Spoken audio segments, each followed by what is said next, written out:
stuck it in there. I mean, fair play. Kind of underlines the standard of British Championship racing at the moment. Yeah, I mean, obviously we've got a bit of an advantage. It's a home circuit. We had a race there only a few weeks before, but those guys are the best in the world. You know, that's why they're in the World Championship, and they're on the best bikes in the world. So you know, it definitely evens out. Definitely by the end of Saturday qualifying, they've got as much setup as we have, and it was good to get a result without a doubt.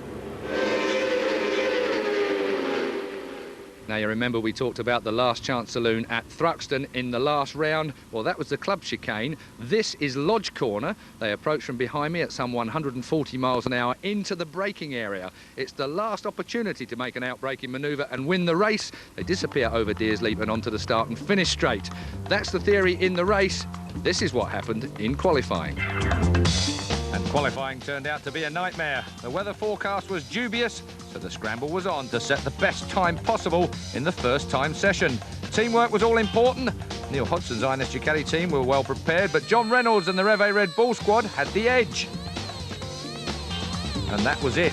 When the heavens opened, the first session times could not be improved on. So the team set about working on their wet weather setup. Neil Mackenzie's was so good, he emerged as the fastest wet weather rider. Could that mark his return to form? Honda's problems continued at Alton. Sean Emmett crashed on Friday, and Shane Byrne was easing himself back into it after his big Thruxton crash. And James Toseland's Demon Vimto Honda had big problems too, but at Reve Red Bull Ducati, they were happy. Well, John, firstly, congratulations. First pole for you this season, and first pole for a Ducati indeed. But you don't look too happy out there in the wet. No, I didn't enjoy it, I must admit. I had 2 or 3 problems, and I was losing the front end in 2 or 3 of the fast corners, and we need to address that. But there's not a lot we can do about it now. We only had half an hour, and we'll have to just hope and pray that it's a dry race tomorrow. Well, at least you've got the best of both worlds, a wet and a dry. You're leading this championships at the moment, but they're all snapping at your heels, aren't they? Oh yeah, I mean, there's no point in even thinking about the championship at the moment. There's a long way to go yet, and I just want to keep my head down and hope the team keeps their head down and just keep plugging away and scoring strong points. Best of luck, John, for tomorrow. Thanks, Claire. It is good to see you back up there, because we haven't quite seen the Mackenzie of old, maybe the Mackenzie of the old conviction. Is that just settling in with the Ducati? Are we going to see more of you, maybe podium places in the next few races? I'd say definitely. It's taken me 3 races. I've not been happy about it, but it has taken me 3 races maybe to adjust my riding style and get the bike just right for me. We had a good test at Donington last week, which I was fairly happy with, and qualifying's gone here better than it has in previous races, so a lot more comfortable on the bike and up for some better results. Yeah, I mean, I do love Alton Park. It is a fantastic track to ride. It's been good and bad to me in the past. First Superbike pole, first Superbike win, and then a lot of pain since then. But no, I mean, it's really, really good fun. But it's a lot better when it's dry for everybody, you know, the spectators and everything. It's a real good circuit for racing, and hopefully we'll have a bit of sun tomorrow. Your wish is our command. The sun came out for the 7th race of the year. The British Superbikes are on the grid next.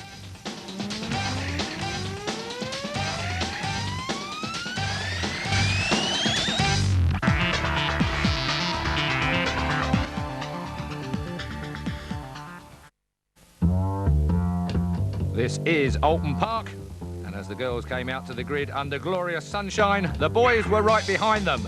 Here's how they lined up. John Reynolds on pole from Chris Walker in 2nd place. Steve Hislop on the Yamaha in 3rd, and Neil Hodgson in 4th. What a lineup on the 2nd row too. James Hayden is there. Neil Mackenzie back to form. Steve Plater improving by the moment on the Kawasaki, and Paul Young on Ray Stringer's Yamaha there in 8th place.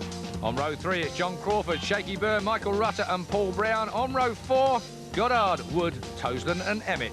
Claire is on the grid. Mr. Mackenzie, a rider of your calibre, surely not going to be long before we see you up there on podium places. Well, that's the plan. Yeah, I mean, it went well in the wet, but it's not wet today, so we'll just have to get on with the conditions. But we're much stronger than we were at the last race. We had a good test last week. No reason why we can't do well. Well, Neil, we wish you well. Good luck. Moving on to the front row of the grid, and we have got the man of the moment, Mr. Neil Hodgson. Fresh from brilliant victory at Donington. Neil, the pressure's on, all eyes are on you. Can you cope with that? Yep, no problem at all. Good luck with that. In 2nd place here, we've got Chris Walker, and of course in 3rd, Hizzy. Didn't go that well at Donington. We wanted to prove a few points here today. Chris Walker, the only man really who can make Haga look safe at the moment. It's a tall order, isn't it? And of course, the man heading them out on pole, the championship leader at the moment, John Reynolds. Mr. Nice Guy, but doesn't he look focused there? Well, who is going to win? There is only one way to find out.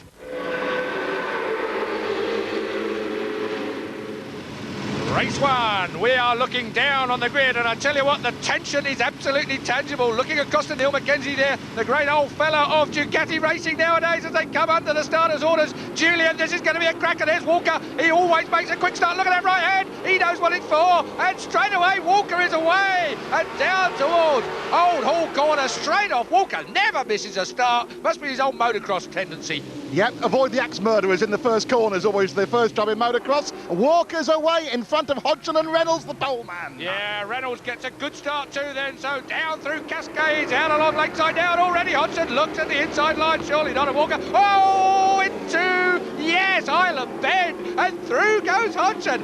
Wow, Hodgson carries forward his performance from Donington Park's World Superbike round. We're at Shell Corner now. Oh, and he takes the visor off. Well, that's really, he must have caught a real big buck to be taking that off in the middle of a turn. So Neil Hodgson, he takes the visor off, and taking the place was Chris Walker. Walker then at Folkestone chicane now. Walker, yep, Hodgson, then Reynolds. Looks like Hayden in fourth, I think, Keith. That's a good move from that indeed. So yes, it is Hayden in fourth place. Mackenzie there in something like fifth place at the moment. We come to Knickerbrook now, a frightening right-hander. And we can take a look now at that passing manoeuvre back down at Island Corner, up the inside. This was superb confident on the first lap. Through went Neil Hodgson, taking Chris Walker on the opening lap. Normally it's Chris Walker who is the man that gets the whole shot and really puts in a cracking first lap.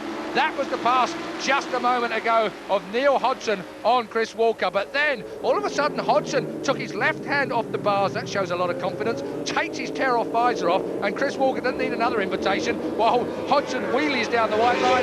Through went Walker. That was the move of a confident man from Neil Hodgson. And look at him now, bit of fishtailing this time as he sees Walker trying to disappear into the distance. Well, Reynolds right there. If you can tell me when Chris Walker holds that motorcycle in a straight line, Julian, I'd be impressed. I'll get to you, Keith. It could be a while, though.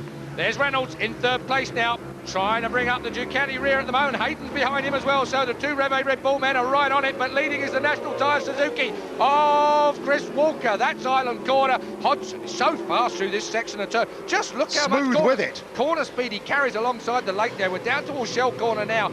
That 180. Oh, look at, I tell you what, he's down in the rough stuff. He's Chris Walker. He's got his knee right in the field. Back to his motocrossing, like you said, Keith. Feels at home out there in the country. He better be careful here at Alton Park. He might end up right in the country. Absolutely. Now the Ducati's closing in now, Jules, on the Suzuki. I was saying Reynolds in third place, looking probably the most comfortable of the leaders. Hayden looking good, and that is a number 7 coming inside Neil. Yes, I noticed you didn't quite recognise I didn't. I had to double check. They've not seen a lot of him this season. And behind him, fellow Scott Hislop. So up and over Clay Hill they head out towards Druids now. Look at this. Look at. Oh, great shots there through to Druids Corner, the double right-hander. This is a frighteningly quick set of corners with the barriers frighteningly close. Absolutely, Keith. I was just thinking that. Under the bridge, down towards Lodge now. And here's Chris Walker, a little wheelie from him into the braking area. There is John Reynolds, the pole man, being followed by James Hayden, his teammate. And there is Neil Mackenzie. This is superb to see the 3 times British Superbike champion on a new motorcycle for this year. Struggled a little bit with it so far, but right on the case now. And look at Mackenzie. Here he is, looking at the inside of Hayden. No, not close enough that time. Intent is there. As they head down the avenue towards Cascades, there's Jo, that's James Hayden's girlfriend. She's looking quite rightly worried there as her man is trying to home in on Hodgson and Reynolds. So we're at Cascades now. Oh, and again, Hodgson carries loads of speed, the orange INS bike, really. But look at the third place man, number 3, John Reynolds. But it's the INS bike of Hodgson that looks so meaningful. Look at him, right on the case of Chris Walker, through Island Corner, down into the braking area at Shell. Not this time, but near. Haven't mentioned the man in 6th place enough, Stevie Hislop on the Yamaha. He's the only other man really in touch with the leaders. There he is, the red bike just coming back into your picture, right there. So, heading out towards Folkestones then.